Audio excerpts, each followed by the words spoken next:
नमस्कार मित्रांनो, काय म्हणताय? सगळं काही ठीक आहे ना? तुम्ही कधी अनुभवलंय का, की एखाद्या दिवशी सकाळी उठल्यापासूनच सगळं काही एकदम छान आणि फ्रेश वाटतं. त्या दिवशी सगळं काही छान घडतं. जर तुम्ही गृहिणी असाल, तर तुमचं काम पटपट उरकतं. सगळ्यांचे डब्बे बनवण्यात आणि घरातली सगळी कामं करण्यात एक वेगळाच उत्साह वाटतो.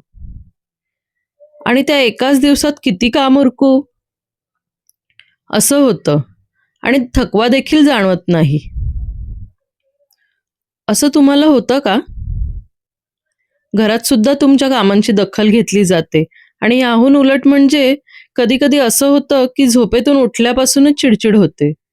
कोणतीच कामं वेळेत होत नाहीत आणि एक वाईट गोष्ट घडली, की संपूर्ण दिवसच काही ना काही वाईटच घडत जातं. मनावर इतकी मळप बसते, की काहीच करावंसं वाटत नाही. मग आपण म्हणतो, आजचा दिवसच माझा खराब आहे किंवा मग नशिबालाच दोष देत बसतो. पण खरंच नशीब याला जबाबदार आहे का?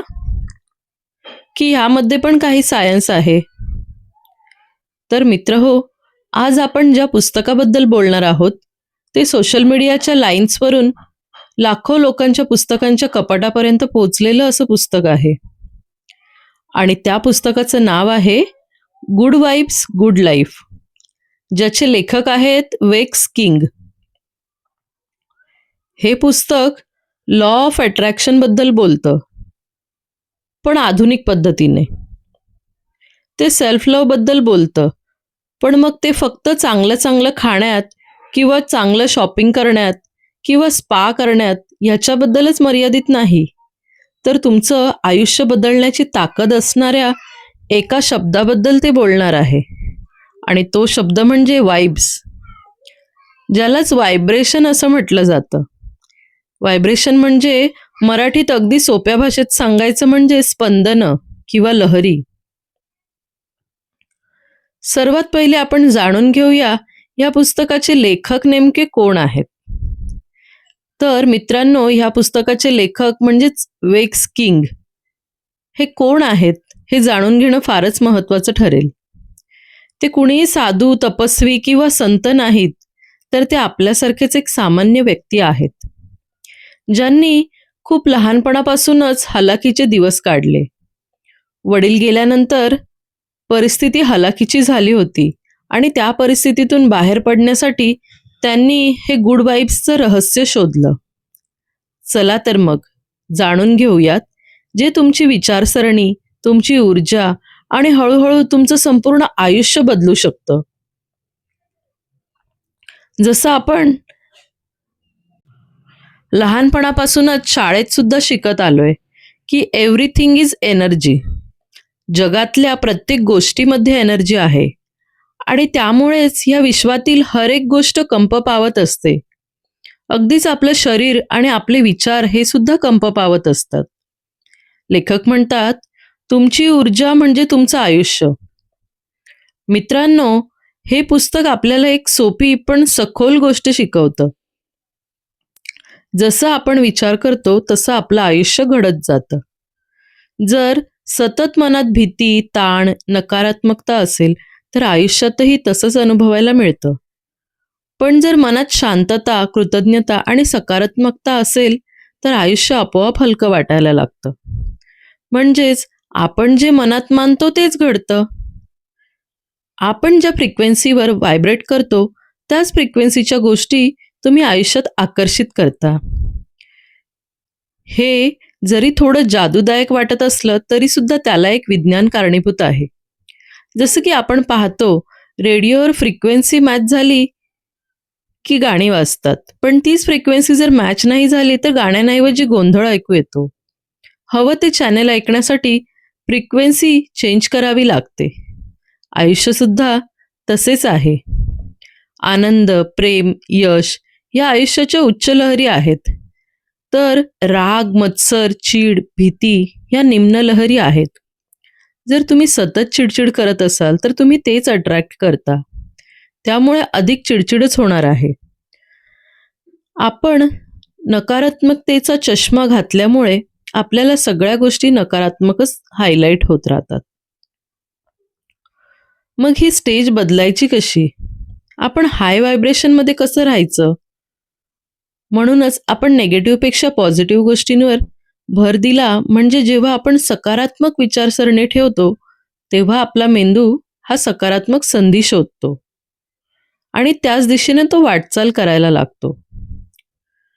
त्याच वेळी आपल्या आजूबाजूला घडणाऱ्या गोष्टींमध्ये देखील चांगल्या गोष्टी आपल्याला प्रकर्षाने दिसायला लागतात. म्हणजेच कोणतीही जादू होत नाही, तर आपला दृष्टिकोन बदलला म्हणून आपण त्या गोष्टी आकर्षित करायला लागलो, असा त्याचा अर्थ होतो. याच प्रक्रियेला लेखक व्हायब्रेशन्स असे म्हणतात. म्हणूनच हे पुस्तक आपल्याला आपली जाणीव बदलायला शिकवतं. लेखकाने ही जाणीव बदलण्यावर एक तोडगा सांगितला आहे. तो म्हणजे आपण आपल्या सभोवतालची ऊर्जा सुधारणं. ऊर्जा ही संसर्गजन्य आहे. जसा आजार पसरतो तशीच सकारात्मक व्यक्तीची सकारात्मक आणि नकारात्मक व्यक्तीची नकारात्मक ऊर्जा पसरत असते. आणि हीच ऊर्जा सुधारण्यासाठी लेखक पुढे उपाय सांगतात. तो म्हणजे सेल्फ लव्ह.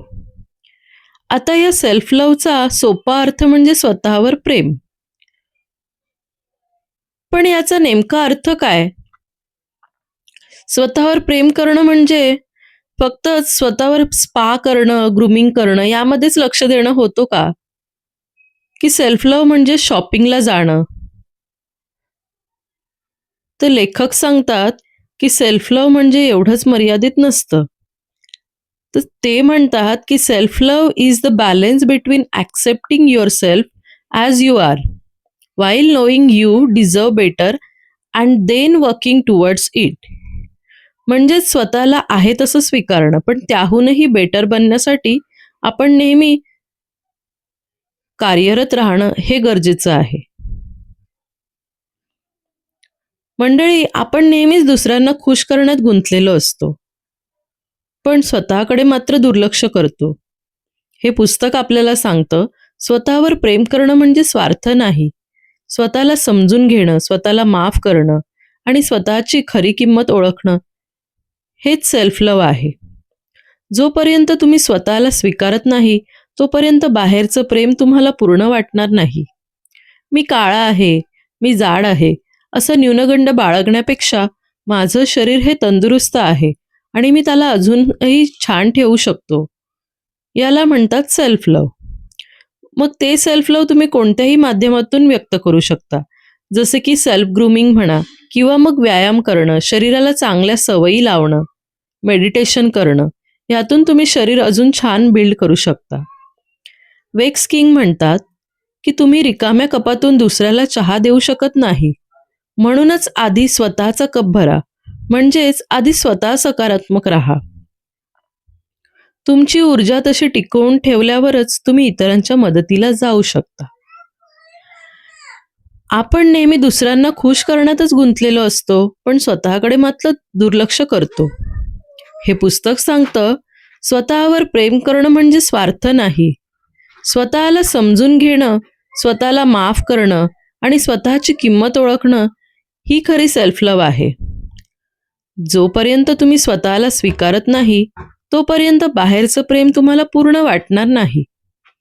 आयुष्यात काही माणसं अशी असतात बघा, ज्यांच्याशी बोलल्यावर सुद्धा थकल्यासारखं वाटतं, किंवा काही गोष्टी अशा असतात ज्या आपल्याला आतून पोखरत जातात, कारण तिथे सेल्फ लव्हची कमतरता असते. स्वतःला प्राधान्य देणं हे स्वार्थीपणा नाही, तर आजच्या काळाची ही नितांत गरज आहे. आयुष्यात काही लोक असेही असतात की जे तुम्ही कितीही पॉझिटिव्ह राहण्याचा प्रयत्न केला तरीही ते येऊन तुमच्या उत्साहावर पाणी फिरवतात. कधी कधी अशी माणसं आपल्या घरातच असतात. मग अशा वेळी काय करायचं बरं? अशा लोकांशी भावनिक अंतर ठेवायचं. त्यांचं बोलणं मनावर लावून घ्यायचं नाही. हे नेहमी शक्य नसतं, पण लेखक म्हणतात, ज्यांना टाळणं शक्य असेल त्यांनी नक्की टाळा. पण जिथे शक्य नाही तिथे स्वतःची एनर्जी प्रोटेक्ट करायला शिका. आपण इतरांची नकारात्मकता आपल्यावर न ओढवून घेताही त्यांच्यापासून आपण अलिप्त राहू शकतो. त्यांच्या तक्रारी ऐकून अस्वस्थ होण्याऐवजी ही त्यांची समस्या आहे, माझी नाही, ही बॉर्डर आपण आखू शकतो.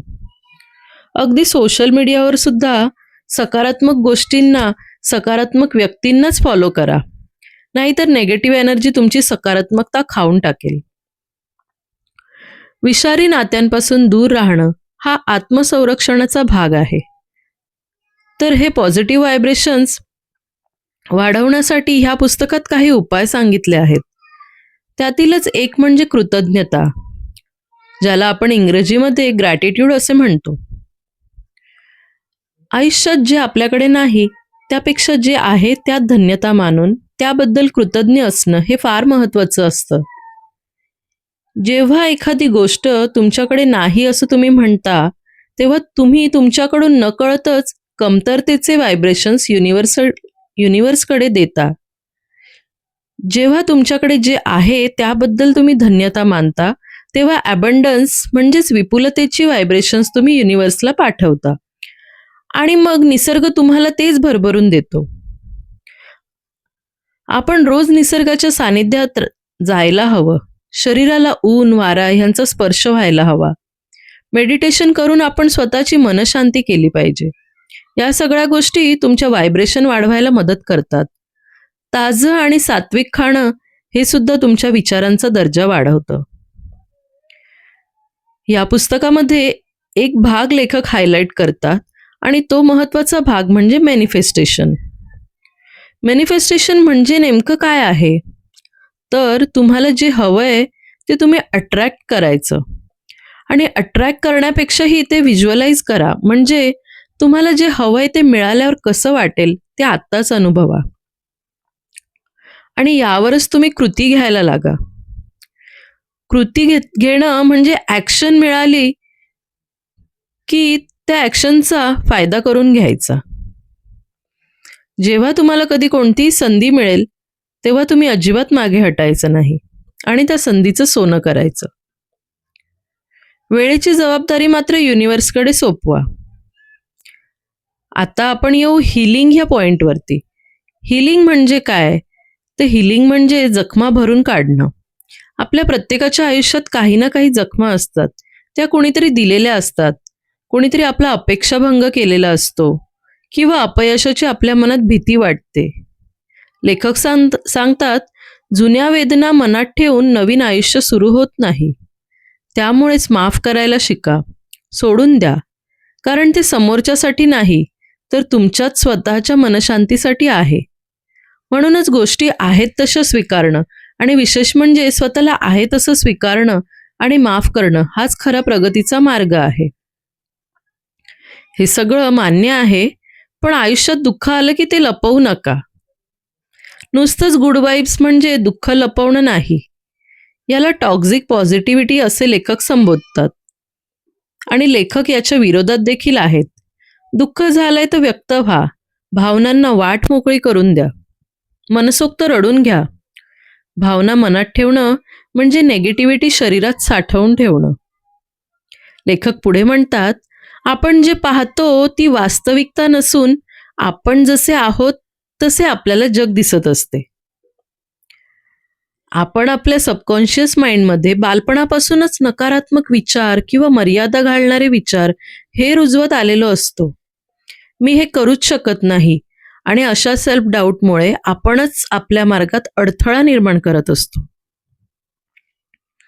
मित्रांनो, गुड वाइब्स म्हणजे नुसतंच वरवर खुश राहणं नाही, तर स्वतःवर विश्वास ठेवून आहे ती परिस्थिती स्वीकारणं आणि ती परिस्थिती सारखीच नसून ती बदलणार आहे असा विश्वास बाळगला तर सगळं काही शक्य होतं.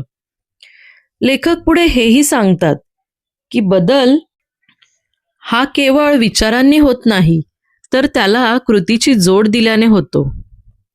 लेखक म्हणतात, आयुष्य आपली परीक्षा घेतो आणि आपल्याला आपली खरी ताकद दाखवून देतो.